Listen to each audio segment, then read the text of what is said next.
so excited to be here to talk with you today. Go ahead and introduce yourself. Tell us your name, your pronouns, your pets. Yeah, hi there. My name is Jennifer Van de Kieft. I am certified in feline behavior, feline training through the Animal Behavior Institute. I have 2 certifications through them. I'm also a fear-free certified trainer and a certified pet nutrition coach. I go by she and her. And I have 5 cats of my own. I've got Lily and Luke, Oscar, and Josh and Maya. And yeah, it's a little cat zoo going on. You have 5 cats too, right? We're in the 5 cat club Yeah. together. So tell us, what kind of work do you do with animals and how did you get started? Yeah, so I do a lot of cat behavior consulting. That's basically my business, what I do. A lot of house soiling cases, a lot of inner cat aggression, I would say, are like probably the top 2 things that people are seeking help with. This is really a second career for me. I feel like I got so lucky that I'm able to do this. I spent about 20 or so years working at a pretty large opioid treatment program in Lower Manhattan. I worked there after college as a counselor, and then I actually went to law school, believe it or not. And I'm a lawyer, but working with cats is so much better than that. And when I finished law school, they kind of recruited me to run the place. So I spent about 12 years like running the place. That was an exhausting job. Really, I saw Jackson Galaxy's show and I was like, wait a minute, this is like a job. We help people with their cat behavior issues. And I became like obsessed with it. And I was like, how do I pursue this? How do I get educated? How do I get certified? And I kind of made a plan to do that so I could like leave my job. And so that's what I did. And I started my business in 2018. So it's going strong. Well, that's actually only a few years before I got started, so that's really cool. Because of your background, having this career in working in an addiction treatment center and then with going to law school, what skills do you bring from that life experience into your cat behavior work? Well, I actually focused on mediation in law school. So I have I'm a really good listener. I'm a really good negotiator. That's important. So I think that comes in really handy. I make sure, my consultations are often like 2 hours because I want to make sure that clients are heard, like not just like, okay, here I am and I'm going to fix your problem, but like, what do you want to tell me about this? Like I want to make sure that they're completely heard. And then we can kind of have a back and forth because, we have to negotiate to some degree. Like compromise going on with like the work we do. And so, I feel like I'm pretty good at that. Yeah, oh my gosh, I bet that's so valuable. So that actually leads really well into the next point of discussion. So I understand one of your areas of specialty is house soiling. You work on a lot of like litter box cases. So tell me, like, what is house soiling and why do we call it house soiling instead of the term that people might have heard before of inappropriate elimination? So house soiling is right when your cat is not using the litter box or choosing to use, they might be using litter boxes a little bit, maybe not at all, but they're basically eliminating outside the box, whether it's urination or defecation. For a while, it was called inappropriate elimination because from our perspective, the cat's not going in the box, right? And that's not appropriate. However, from the cat's perspective, they've got good reason. And they're trying to communicate something. And so, we've kind of transitioned to using the term house soiling because it's really not fair, I think, from the cat's perspective to use that word inappropriate. So you're also a certified pet nutrition coach. How did you first get interested in feline nutrition? So I've always been interested in nutrition. I kind of just followed my parents' lead, who I thought they knew what they were doing. Where you feed a lot of dry and you give them wet a couple times a day or something like that. And with my first crew of cats, what I found was they were all overweight. And one cat had diabetes, the other one had hypothyroidism, they all died from cancer. And then, with my new crew, I thought, I'm going to see if I can do a little bit better, and I actually started studying nutrition really over many years. I've always been interested in it, but now I kind of feel, I don't want to say like I'm an expert in nutrition, but I feel like I know more than like the average person. Whenever I'm looking at nutrition info, I'm always looking at like who wrote this and what's their background. Do they work at Royal Canin? Were they educated by them? Like, what's behind this advice, especially when it doesn't seem like it makes sense. That way you don't just, take it in wholesale. You're actually thinking about like, okay, this company recommends this, but this is their product that they're invested in. This company recommends this.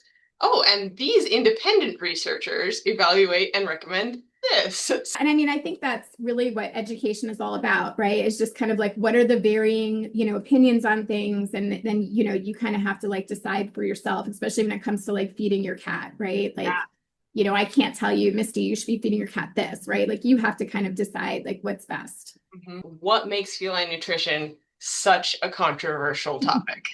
Cats are strict carnivores. Obligate carnivores. Nobody's disputing that, right? But then I think what gets controversial is like, well, what's exactly in the pet food? In some kibbles, you see a lot of carbohydrates and a lot of plant-based proteins. And the food is, according to AFCO, complete and balanced, but doesn't exactly make sense if cats are obligate carnivores, but yet there's little meat in this product. And the pet food industry wants you to buy the product. It's got beautiful marketing. They say it's fine for your cat. I think they want to like put the fear into us that feeding something different than this is going to be harmful to our cat. So certainly like the fresh foods, the raw foods are all deemed kind of like evil. We're spending a lot of money on cat food and pet food, really everything in this country. It's a big money topic. And that's really, I think, where the controversial comes in, right? It's about money. Then you have like the raw people that just feel so strongly this is like the right food for cats. And I think it is a good food for cats. But, they want everybody to feed raw and they kind of look down upon people that aren't feeding raw. And I think that's wrong too, Yeah, nutrition is so individualized. Now, for humans, certainly. So why wouldn't it be that way for cats? A lot of people get all excited about one specific diet and they think that the whole world should eat that way. But just like, people are so individual, one diet's not going to work for every person. One diet's not going to work for every cat. And that's where you have to like actually use your critical thinking skills and figure out what is going to be best and what is going to be appropriate.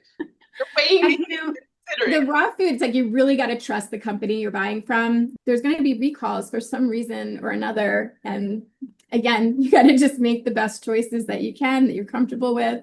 That's actually why I like to do variety in the food. I feel like if there's something wrong with one of the foods, at least they're not getting a lot of it. They're getting this like variety going on. That makes a lot of sense. That seems really smart. And that way, if that food gets discontinued, your cat's not going to go on a hunger strike and end up having to go to the veterinarian because they have other types of food that they can eat. Exactly. There's a lot of benefits, I think, to feeding like what's called like a food rotation diet, where you use like different brands and different proteins, whether you're mixing it up every meal or you're mixing it up every week. It's like just like it's like I think it's a good thing to have as a good way to feed cats.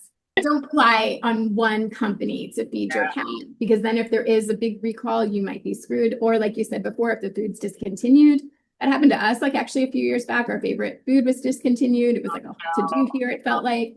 But they ate other foods, but it was their favorite food. So it felt really hurt. You get a lot of clients that do homemade diets or not really? I don't actually. I'm such an advocate for fresh food, but I really worry with the homemade diets whether or not you're going to get the recipe right. Sometimes what people do with homemade recipes is one ingredient isn't available. So then I'll just put this in instead. And before you know it, the recipe is just sort of like falling apart, and you might have like a nutrition issue. I'm not the biggest fan of doing homemade diets unless you really know what you're doing and you, again, rotate the recipes. So there's more likelihood of like good nutrition all around. I think that's really smart. They actually make like completers where you can use like some meat and then add like a nutrition completer to it. So it does make the recipe complete. So like if you are going to do homemade, I feel like that's like a more, sound way to make sure that you're getting this like complete and balanced meal. So like if I were to do that with myself, I don't know, I haven't done it yet. I feel like I'm going to put all that work in, and then the cats are going to be like, I'm not going to eat this, you know? That's probably what would happen. That's how kids are with their parents. That's probably how the cats would be.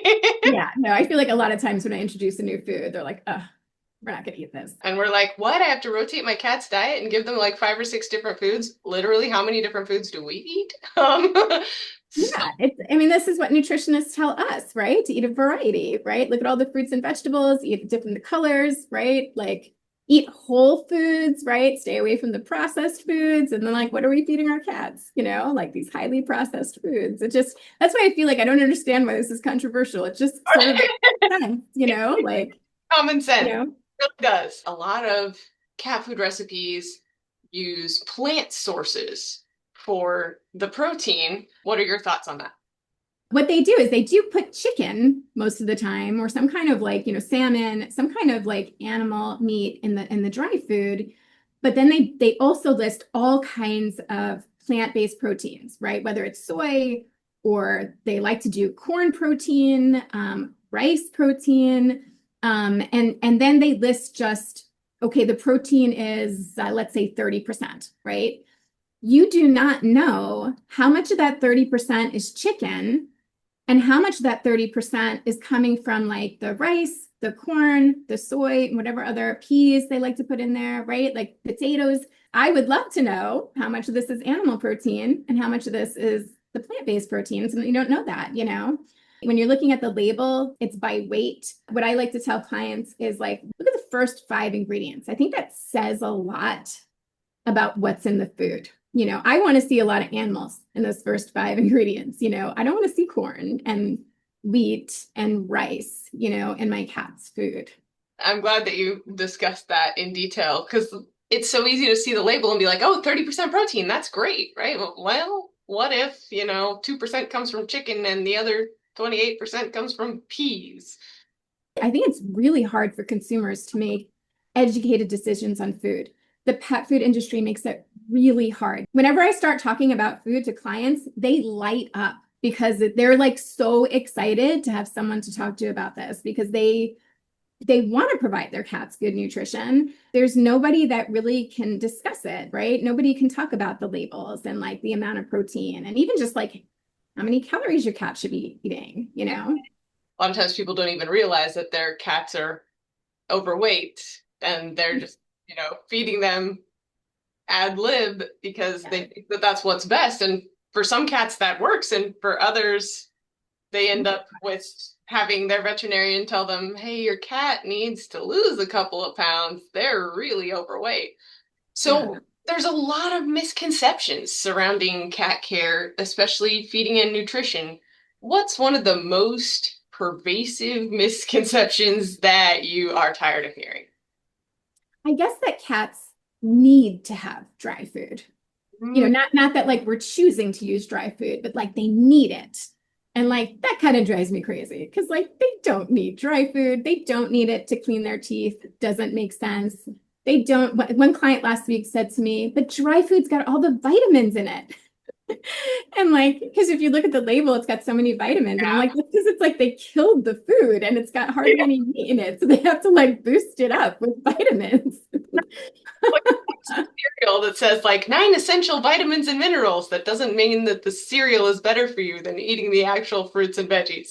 Yes, I think cereal's a really good comparison. I fed dry food for many years. I stopped about 3 years ago, and really just because the cat seemed over it. I mean, they still eat some crap food, you know, they have like their dental treats, and we do Friskies party mix. I definitely do like, you know, a mix of foods, and, you know, part of that is fun foods like treats. As long as it's not the bulk of their diet, right? Exactly. I feel really strongly that like food should be fun. How many cat behavior cases do you see that don't come to you initially for nutrition, but it turns out that there's some overlap between a problematic behavior or a conflict between the cats and their feeding regimen? Just about every single case, there's something, you know, whether it's just like maybe the person's feeding really good food, but they're not feeding frequently, you know, so the cat gets like 2 big meals. But meanwhile, that's like too long of a period of time or something like that in between the Yeah, meal. yeah. And that's causing some, hangry feelings towards the other cat in between the meals or something, I just did like inner cat aggression last week where like the cat that was being targeted was started house soiling. So of course now they call me, right? After like years of inner cat aggression.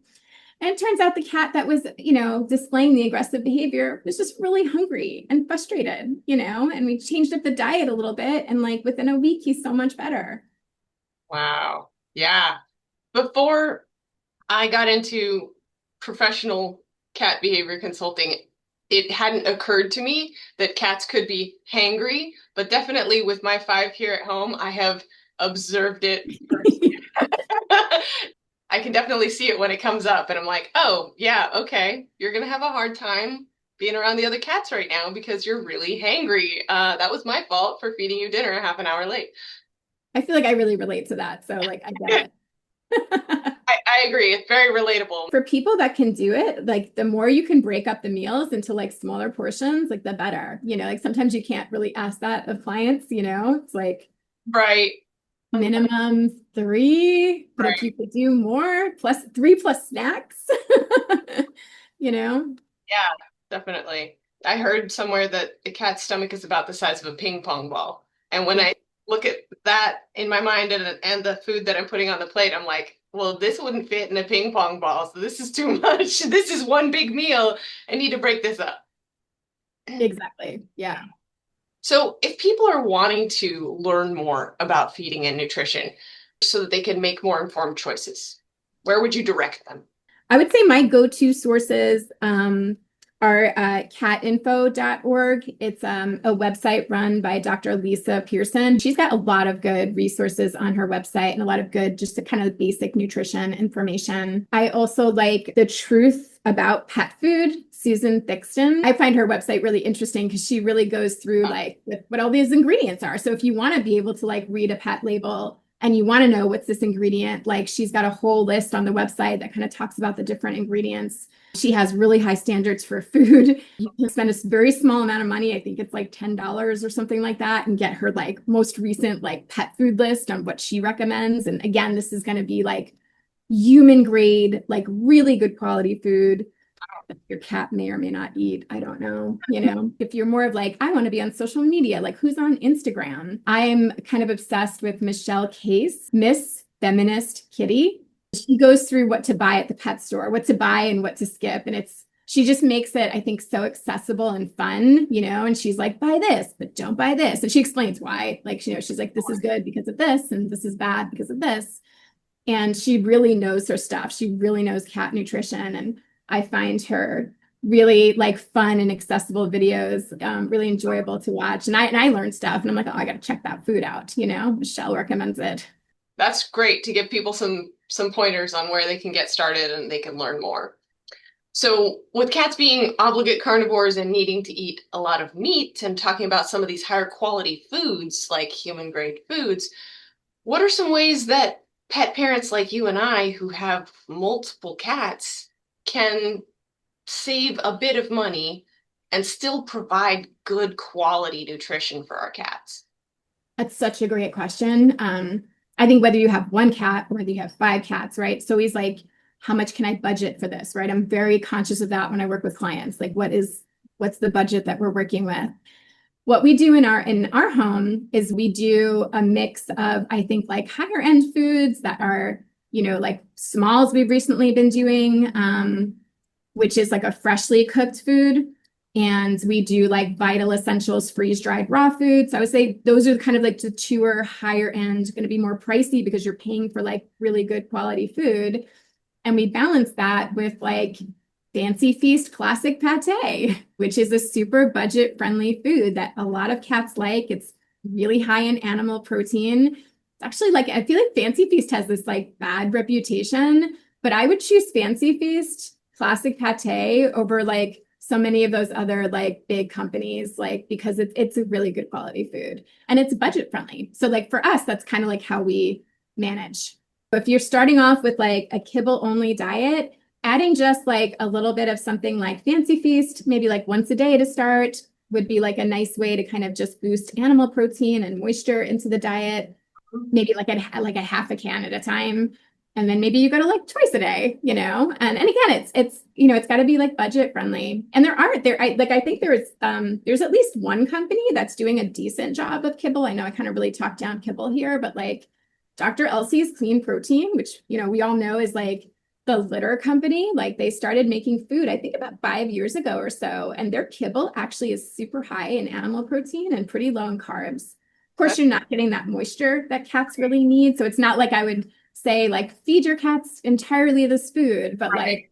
like, again, that's like a nice starting point to kind of move away from maybe like a high carb diet. Like, because sometimes cats are kind of addicted to the dry food, right? And they're gonna like turn their nose up to the fancy feast and like, I'm only eating dry.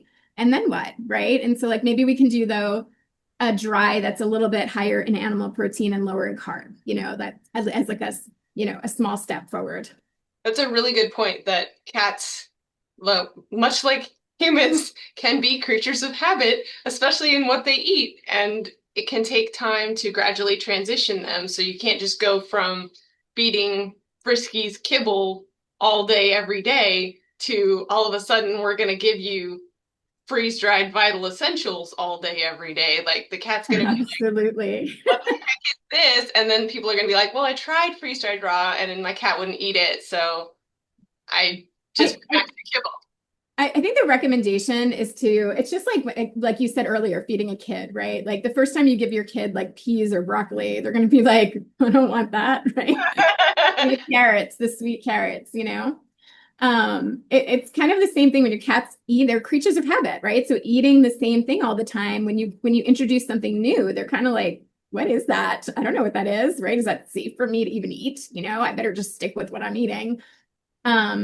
I like to really do it like gently, like, so here's your regular food and like, here's the new food, just to kind of expose you to it and to get you used to it. And like, maybe you'll choose to try it, but it might take a few days. When Definitely. we first tried raw, like in, I guess it was 2021 with my 5 cats, 2 of them took to it like immediately. They were just kind of like, oh my God. Another 2 took like a week or 2, like they were kind of like hesitant about it. And then my Luke took 7 months. Wow. Oh, 7 months. And so every day I would give him like his favorite food and I would put just a dollop of like the raw next to it. And he would always ignore the raw. 7 months later, he started eating the raw. And like that's now his favorite food. So like if he were my only cat, I wouldn't have done that for 7 months, but I was feeding everybody else. So anyway, yeah. uh it can take, depending on the cat, it could take a little time to transition to a new food. But I tell people that really want to do it, like if they're feeding, if they've adopted a cat and the cat only eats dry and they really want to feed wet, it's like you really got to keep exposing that cat to the food, and eventually they might give it a try and decide they like it. Yeah. Keep giving them opportunities to try it. Yeah, definitely. Got to be persistent. I love how each cat is like so individual, just like with people, right? Some of us have a learning history of new things are good, and so we'll try new things right away. And some of us have a learning history of new things are iffy. And so it takes us longer before we want to warm up and before we want to try it. I remember one time I tried a wet cat food, and I don't even remember what brand it was, but it had like green mussels in it. And I thought that the cats would probably go nuts for it. But one of my cats, Abby, she smelled it and then she like took a step back. Like she was offended by the smell and she wouldn't touch her normal food was on the plate next to it, giving her the choice. But she was just like, nope, that does not smell okay. I'm not gonna. That's wild. I know a lot of people recommend the green mussels. I remember there was like this freeze dry green mussel and it was like out of stock. And I was like, oh, I have to have this. And like I waited months and it finally came back in stock and I bought it and I was so excited. No cat would touch it. Her cats didn't like it either. Oh, that's fun. Oh, that's funny. They would not touch it. It's supposed to be really good. I think depending on which kind you buy, I think they have like the omega-3s, which is something that is often missing in our cat's diet, the omega-3s. We try to do sardines once a week. Ooh. My local pet store is really good about doing their research and recommending brands that provide high amounts of animal protein and good quality foods. And they talk to people a lot about helping them choose a food that's right for their budget and for their pet. And if you buy a case of something and it doesn't end up working out, they let you like bring it back the unused portion and try something else. So they're really great about that. That's here in Lake Oswego, that's Healthy Pet. I think people feel so frustrated that they can't talk to their vet about food, and like the vet's just going to recommend like some kind of diet that maybe they don't want, or maybe the cat doesn't even if they wanted to try it, maybe their cat's not going to eat it, right? Like we need more options. A lot of those vets, they're sponsored by a particular pet food company and they have all of that type of food in their lobby. And so, you're not necessarily getting a full picture of your options and your choices. So definitely searching for an individual like yourself, a certified pet nutrition coach, or a nutritionist as well would be another good option if they can find one, so that they know that it's someone who has a bigger picture of what are the options Yeah. out there. I wonder when that's going to change. Okay, I have a silly question for you. If someone dared you to eat a spoonful of cat food, and you could choose any kind of cat food, but you have to eat it and not gag, what would you pick?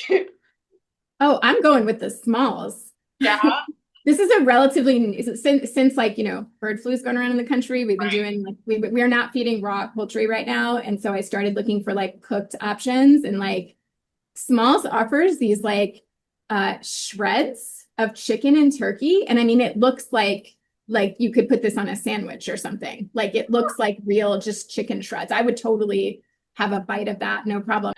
Awesome. I know they all say on the package, not for human consumption, so we're definitely not recommending that people. Yes, no, for sure. What's your favorite part of the work that you do? I really love working with clients. Like I really love cat people. I feel like there's really a transition where when the cat is experiencing, some kind of behavior issues, people are like, I know something's upsetting my cat. They're not so much just like, I want my cat to stop being on the bed. Like they know that the cat is troubled and they really want to help their cat and they really love their cat. And I just like melts me, and I'm so excited to help them and work with them. And, we're going to get the issue resolved, the best we can. I feel so lucky and privileged to like be able to do this work. I feel really lucky to do it. And sometimes you wonder, like, how do I actually get to do what I love as a job? It's amazing. Amazing. I agree. I'm with you 100%. It's definitely seems like there's been a shift in recent years of the attitudes people have about like something is troubling my cat. She's having a hard time instead of being like, my cat knows better. My cat is being naughty and we're going to get rid of the cat if we don't fix this problem. Can you fix my cat? Instead, they're coming in with like, I know something's wrong. I know something's troubling her. How can I help her? I want her to live her best life. And it's a complete turnaround in their attitude, and it's so refreshing to see, and it's definitely something that's easier to work with because they're already on board with wanting to understand their cat better so that they can help. If they come in, with just like, this is broken, I don't understand, I've had cats all my life, why is this cat different? Why isn't this cat doing what I expect this cat to do? Yeah. That's a lot harder because then you have to have that conversation about every individual is different, and I'm sorry, but your expectations are not what you ended up with, and your cat doesn't know better. Your cat is doing this behavior for a reason, not to get back at you. Let's try to figure out what's going on so we can help to solve this problem. I feel like even with those types of clients, I feel like they usually come around though. It's more work on our part. But it's like because they do love their cat, and once they kind of start seeing things from the cat's perspective, because that's really where there's a disconnect, right? So they're not really seeing it from the cat's perspective. So they're just seeing this naughty behavior, right? And like when you start to show them, then they start to feel bad, like, oh, like we could be doing better. Right, exactly. Yeah, because by the time they've invested in a consult with a professional, you know that there's investment, emotional and Yeah. financial. They care about seeing this through and they want what's best for their cat. And so just like you said, more work on our part to try to meet them where they're at and then get them to try to see things from the cat's perspective and recognize that, oh, my cat's in pain, or oh, my cat is stressed. Like they might be thinking, what does my cat have to be stressed about? They don't have to pay taxes. They don't have to go to work every day. Like, oh, there's plenty of things that are stressful for cats, and if you see things from their perspective, you can recognize those things and you can shift them. And at first you might feel bad because for years you've been doing things in a suboptimal way, but it's always an opportunity to do better. Yeah, definitely. Like you said, growing up, we treated our cats the way we saw our parents do because that's what we knew. That's how it was done. That's what we thought until you have a life experience that doesn't line up. And then you're like, wait a minute, maybe how it's always been done isn't the best way to do things. Maybe we can do better. Yeah. Yeah. Right. Most of What the was, time that's the case. yeah. What was that kind of aha moment for you where you were like, I feel like I feel like we can do better. I think when my cats were overweight, and I realized like I was like offering just too much kibble, and like I kind of just didn't realize that like, I didn't realize that maybe this wasn't good for them. And like I have to say, one of my friends came over, she doesn't live in the state, she lives in another state, and she came in and she fat shamed my cats. She was like, "Your cats are so fat," and I was hard like because I didn't really see them that way, which is why I understand it now when clients Mhm. don't see it because I didn't see it, and so like it's like it's hard for me to kind of like like wow, like I can't believe I did that with like my loves, and like so I just really feel really like we're doing it a little differently this time with this Yeah, kid, yeah. and we'll hopefully have like better outcomes. What kind of clients are you taking on currently? Anybody with cat behavior issues. So I feel like a lot of what I see are house soiling. I do love to do house soiling. I feel like that makes such a big difference in Oh, people's lives when oh you can my like gosh. resolve that, anything food related, food obsession, eating non-food items, let's say, I feel like a lot of that sometimes can be resolved with just some changes in food, depending on the cat. I definitely do intercat aggression. It's not my favorite. So I take limited cases with that, otherwise, I feel like that's all I would do. I don't know if that's all you do. I do a lot of that. Yeah. I see a lot of clients for reintroductions and intercat tension, and I see a lot of overlap between house soiling and intercat tension. So definitely a lot of that. They'll come in for like you said, the house soiling because they couldn't take it anymore, but there's been underlying tension between the cats in their home for probably years, and so they come for the one thing, but they really need to resolve the other thing. And steering that conversation back around of being like, I know this is your biggest pain point. We're not going to fix this if we don't address this. That's that difficult conversation sometimes. Yeah, definitely. Like, well, why is this happening? Because this is happening. And sometimes you can triage and address the most immediate problem and then move on to the next. But other times it's like, we can't fix this without looking at this underlying issue. For I sure. feel like sometimes people come with like there's really like a lot of layers of things to unravel and talk about, and it's kind of just figuring out like prioritizing, like if this is the only session we have, what should we be talking about, and hopefully we'll continue, working together so that we can kind of resolve everything, at some points. But I like challenges. I'm like, yeah, bring it on, Right. like. Yeah. I feel the same way. I'm like, how can we be on the same team and let's problem solve this issue so that we make sure that the cat's needs are met, the humans' needs are met. It might require some thinking outside the box and some creative solutions, but I think there's usually a win-win. Yeah, no, I completely agree. Yeah. I feel like as long as they're kind of like receptive and open, That's the big you thing. know, And you can only do so much if they're not receptive. So that brings me to my last official question. Where can people find you online? my website is where you can, find information, cat-advocate.com. And I have a blog. I try to, provide information about feeding cats and just some fun stuff on making your own wand attachments, things like that. Thank you Thank you so much for having me. so much for your time on the interview, and we'll see everybody next time.